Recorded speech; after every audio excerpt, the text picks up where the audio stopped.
Mi nombre es Peralta Aguirre Yair, soy del equipo número 4 y hablaré sobre el tema de visión general de la inflamación y reparación tisular.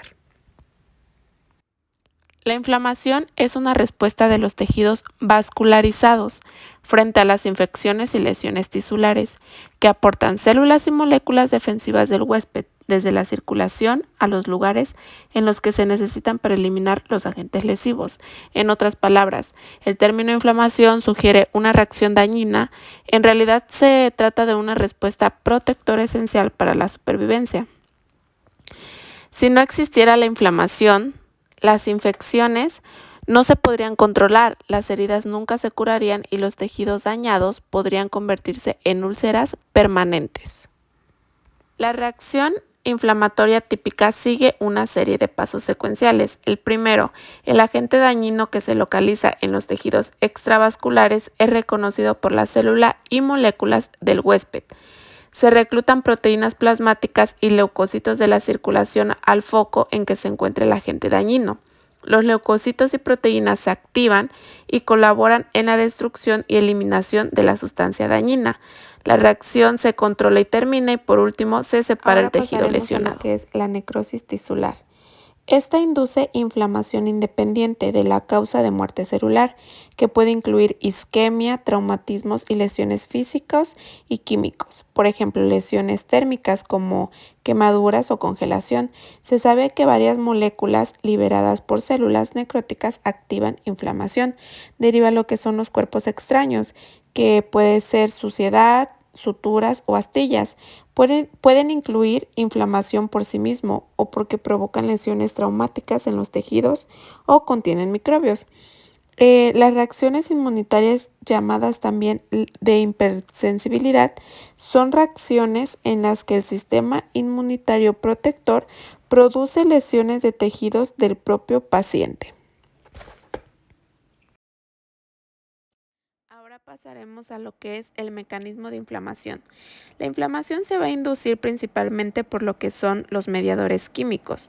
Estos se van a producir gracias a las células de huésped en la respuesta como un estímulo lesivo, pues cuando un microbio entra al tejido y este se lesiona, ya puede que sea un tejido sano y este sufre una lesión, o bien puede suceder cuando el tejido es necrótico. Entonces, si este tejido se lesiona de una u otra manera, las células del residente, entre las cuales se van a destacar estas tres células, que son muy importantes para realizar el estímulo, que sería principalmente los macrófagos, las células dendríticas y los mastocitos.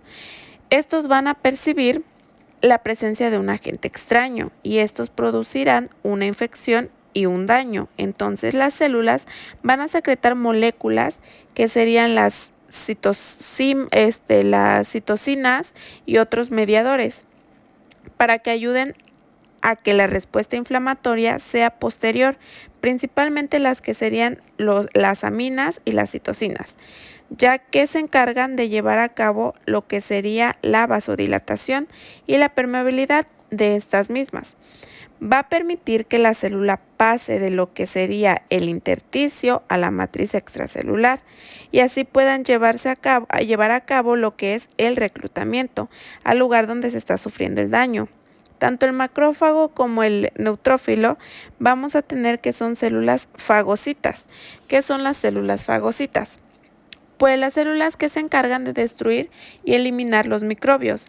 El macrófago secreta citocinas, las cuales ayudarán a que factores de crecimiento puedan llevarse a cabo, la cual va a permitir que los fibroblastos induzcan a la cicatrización y la proliferación de los que serían los vasos sanguíneos, para que de esta manera reparar o realizar la reparación del daño tisular. Algo importante que debemos tener en cuenta es que gracias a las aminas y citocinas puede llevarse a cabo lo que es el reclutamiento de estos neutrófilos y monocitos para dirigirse al lugar de inflamación. Como consecuencia de los mediadores, las aminas se van a presentar lo que sería el edema, que sería la permeabilidad que permite que estas dos células que los macrófagos y los neutrófilos puedan atravesar lo que sería el endotelio. Existen dos tipos de inflamación, aguda y crónica. Sus características principales: en el inicio, la aguda es rápida, de minutos a horas, en cambio la crónica es lenta, de días a meses. Su infiltrado celular de la aguda principalmente son los neutrófilos, y en la crónica son los manocitos, los macrófagos y linfocitos. Su lesión tisular, fibrosis, en la aguda suele ser leve y autolimitada, y en la crónica puede ser grave y progresiva. Sus signos locales y sistémicos de la aguda son pronunciados y crónica son menores. Bien, ahora pasaremos al reconocimiento de microbios y células dañadas. El primer paso de las respuestas inflamatorias es el reconocimiento de los microbios y las células necróticas por receptores celulares y proteínas circulantes. Los receptores celulares para los microbios: los fagocitos, las células dendríticas, células de los epitelios y de todos los tejidos cuya función es captar los microbios, y muchas otras células expresan receptores que detectan la presencia de patógenos infecciosos. Los TROL se localizan en membranas plasmáticas y los endosomas, de forma que pueden detectar los microbios extracelulares e ingeridos. Existen otros sensores microbianos en el citoplasma de las células. Todas las células tienen receptores citosólicos que reconocen moléculas que se liberan o alteran como consecuencia de la lesión celular, por lo que se denominan de forma exacta patrones moleculares asociados de la lesión DAM. A esto se le conoce como sensores de la lesión celular. Y por último, las proteínas circulantes. Las proteínas circulantes. Varias proteínas plasmáticas reconocen los microbios y actúan para destruir los microbios transportados por la sangre y estimular la inflamación de los tejidos infectados. Seguimos con las reacciones de los vasos sanguíneos y la inflamación aguda. Bien, las reacciones vasculares de la inflamación aguda incluyen cambios en el flujo de sangre y la permeabilidad vascular, ambos orientados a maximizar el desplazamiento de las proteínas plasmáticas y los leucocitos, que salen de la circulación y se dirigen hacia el lugar de la infección o la lesión. Cambios en el flujo y el calibre de los vasos. Bueno, la vasodilatación transitoria es inducida por la histamina, una vasodilatación y aumento de la permeabilidad. La vasodilatación produce el eritema. ¿Qué es el eritema? Bueno, es la coloración roja. Es como cuando nos chiveamos y se nos ponen las mejillas rojas. Eso es el eritema. Más que nada es producido por la mayor concentración de sangre en el flujo. Congestión vascular. Estos cambios determinan éxtasis del flujo, ocupación de los vasos pequeños, los cuales se llenarán de eritrocitos, y estos se moverán con longitud de congestión vascular histológicamente. Migración leucocitoria. Esto ocurre cuando los leucocitos se adhieren al endotelio y poco después migran a través de la pared vascular hacia el tejido intersticial. Formación de exudados y transudados. El endotelio se presenta normal y cómo se transforma en exudados y transudados. Bueno, los eritrocitos fluyen a través del vaso de una región muy central y las proteínas plasmáticas se encuentran inactivas. Podemos ver que esto se debe a la presión hidrostática y la presión osmótica. En los exudados podemos ver un alto contenido de proteína. Esto se forma en la inflamación porque aumenta la permeabilidad vascular como consecuencia de la retroacción de las células endoteliales, en donde se crea espacios para permitir el paso de las proteínas. Y en los transudados se forma cuando el líquido se exacerba por el aumento de la presión hidrostática y la reducción de la presión osmótica. Aumento de la permeabilidad vascular. Varios mecanismos son responsables del aumento de la permeabilidad vascular, observando en la inflamación aguda. Bueno, reacción de las células endoteliales. Provoca la apertura de los espacios interendoteliales en el mecanismo más frecuente de la extravasación vascular. Se estimula por la histamina, la bradicinina, los leucotrienos y otros mediadores químicos. Lesión endotelial. Determina necrosis y desprendimiento de las células endoteliales. La lesión directa del endotelio se produce en las lesiones graves como quemaduras y también se induce por acciones de microbios y las toxinas. Aumento de transporte de líquidos y proteínas a través de las células endoteliales. Esto se llama la transición. Respuesta de los vasos y ganglios linfáticos. Esto no se refiere más que al sistema de los linfáticos y los ganglios que filtran y vigilan los líquidos extravasculares.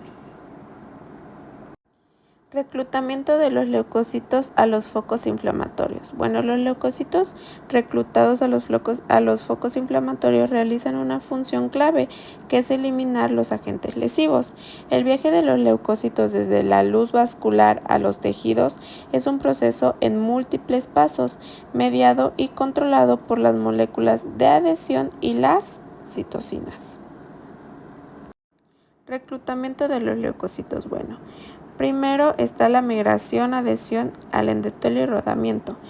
Se produce cuando se comienza a secretar la histamina. Esto nos presenta una vasodilatación, lo que produce alteración en el flujo. Cuando se presenta la dilatación, el flujo se enlentece, lo que produce que el leucocito migre en la pared del vaso. Como el flujo persiste, esto va a permitir que el rodamiento de los leucocitos va a permitir el rodamiento de los leucocitos sobre el endotelio en la luz del vaso, por lo que el flujo los va guiando. Después surge por la actividad de la citocina y otros medidores de inflamación. Estos expresan moléculas de adhesión, las cuales van a permitir que los leucocitos se unan a las células endoteliales. Casi surge la adhesión. Y por último, cuando ocurre la adhesión firme en el leucocito para transmigrar a través de la pared del vaso. Y esto permite la migración de los leucocitos al sitio de lesión. Y aquí podemos observar las propiedades de los neutrófilos y de los macrófagos. Está una tablita donde deriva su origen de los neutrófilos y de los macrófagos, su duración en los tejidos, las respuestas de los estímulos y los activadores. Como podemos ver, en el origen, los neutrófilos es en la médula ósea y los macrófagos también es en la médula ósea. En la duración de los tejidos, los neutrófilos duran de 1 a 2 días en comparación de los macrófagos, que pueden durar días, semanas y algunas veces hasta años. Entonces, esas son más que nada las características entre los neutrófilos y los macrófagos.